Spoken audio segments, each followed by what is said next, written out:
क्या TikTok use करना safe है?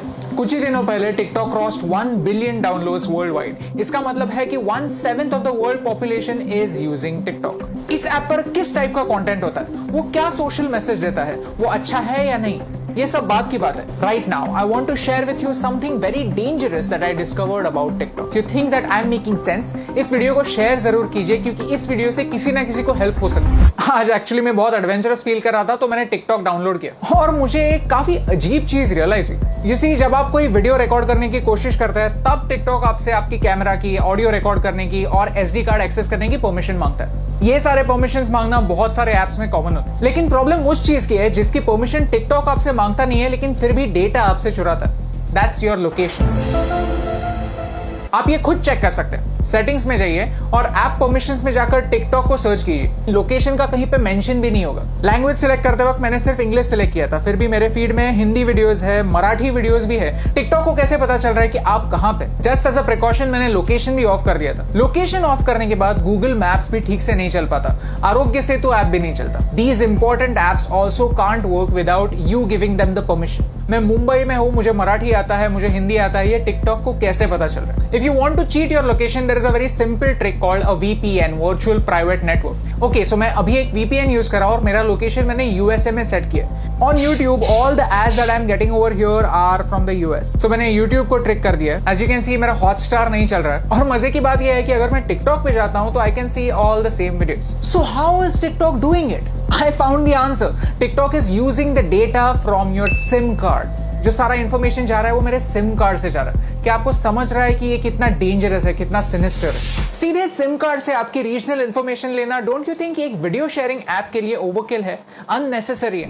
And the worst part is, इसके बारे में कोई वार्निंग नहीं है। द ऐप जस्ट सेज कि we will automatically collect it, that's it. ये डिस्कवर करने के बाद मैंने टिकटॉक की प्राइवेसी पॉलिसी कंप्लीटली पढ़ी और उसमें मुझे कुछ ऑब्जेक्शनेबल पॉइंट्स दिखे। If you link any social media account to TikTok, then TikTok वहां की इंफॉर्मेशन यूज कर सकता है आपके बारे में जानने के लिए। टिकटॉक कंटेंट डिलीवरी के लिए HTTP सर्वर्स यूज करता है, HTTPS नहीं, सिक्योर्ड सर्वर्स नहीं। तो ये सर्वर्स हैक हो सकता है। इस वीडियो में किसी ने डेमोन्स्ट्रेट किया है कि कैसे ऑफिशियल अकाउंट से एक गलत मैसेज फॉरवर्ड हो सकता है। आपका अकाउंट डिलीट होने के बाद भी टिकटॉक जब तक चाहे आपका डेटा उनके सर्वर्स में रख सकता है। और मेरा टिकटॉक के साथ सबसे बड़ा प्रॉब्लम है आर्टिफिशियल इंटेलिजेंस। कि ByteDance जो टिकटॉक की पेरेंट कंपनी है, वो एक आर्टिफिशियल इंटेलिजेंस कंपनी है। उनका प्रोडक्ट कंटेंट क्रिएशन का प्लेटफॉर्म नहीं है, उनका प्रोडक्ट है algorithm. You see, China wants to be a superpower in AI by 2030. Computer की भाषा क्या होती है? Zeros and ones, binary. और वही टिकटॉक आपको करने के लिए बोलता है। Whenever you are watching a video on TikTok, you are taking a survey, you are feeding information to the computer, telling them what you like, what you don't like, what you agree with, and what you don't agree with. And all of this information is going to China. आपको क्या लगता है? क्या ये सही हो रहा है? Tell me in the comments below. In social media, artificial intelligence changes the game completely.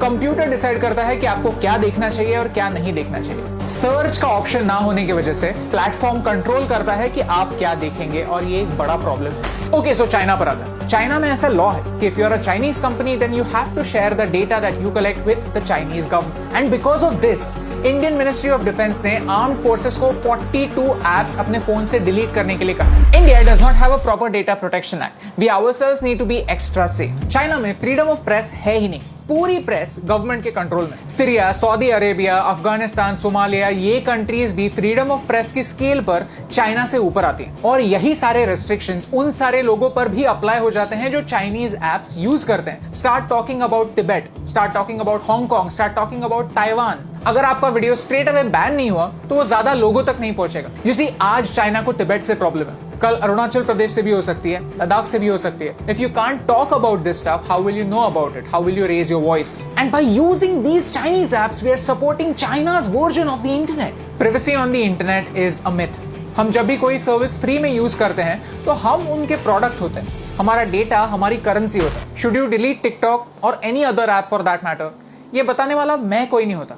But you can definitely take some precautions. If you have Chinese apps on your phones, then don't use UPI or any net banking apps on the same phone. When creating an account, don't use Google to sign in. Create a new account, use a different password.